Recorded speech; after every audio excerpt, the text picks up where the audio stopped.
Good afternoon, September 6 nga yan, nung kami bumili ni Mother ng cake sa Cuatro Hermanas. Medyo naligaw pa kami dyan kasi sabi ko, bago na pala ang building ng Cuatro Hermanas. Kung matatandaan nyo, ay medyo lubog ito sa kalye nung mga kauna-unahan pa nilang building. So ngayon, siya ay mataas na sa kalye and the same time siya ay third floor na rin. So ito na nga pala yung loob ng Cuatro Hermanas. At kami ni Mother ay dumayo dito upang bumili ng cake.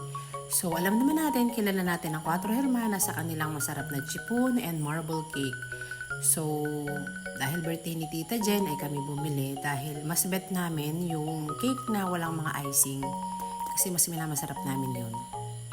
So, bagets pa lang ako is kilala na tong Cuatro Hermanas sa kanilang mga delicacies. Like ito nga, mga cakes and mga cookies. Nagtitinda sila.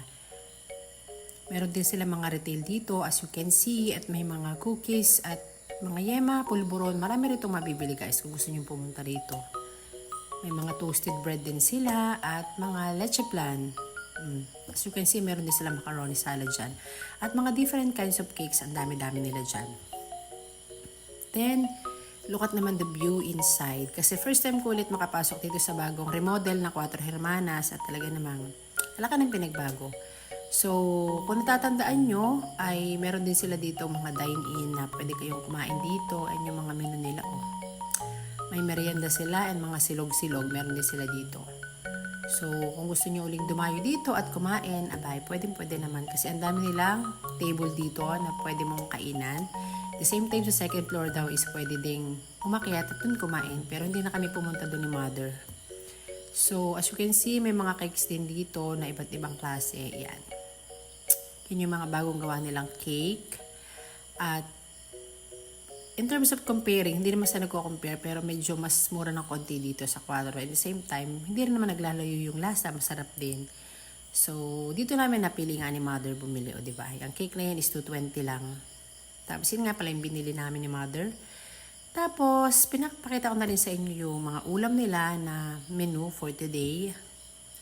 At ito na siya ngayon, di ba? Ang ganda na, syala-syala na sa loob, super cozy na sa loob.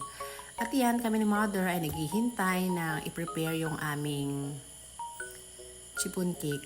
Minsan nga bumibili kami rito ng cake is mainit-init pa talaga kagagawa. So, yun, mas bet kasi namin talaga yung cakes dito. At yan, hindi nagtagal, dumating ng aming order. Yan nga pala ay para sa aming Tita Jen sa kanyang birthday. Happy birthday, Tita Jen. Alam namin na marami ka na itulong sa amin. So, maliit na bagay lang tong cake para sa kabutihan na maibigay nyo sa aming family, sa buong family Abala. So, happy birthday, Tita Jen.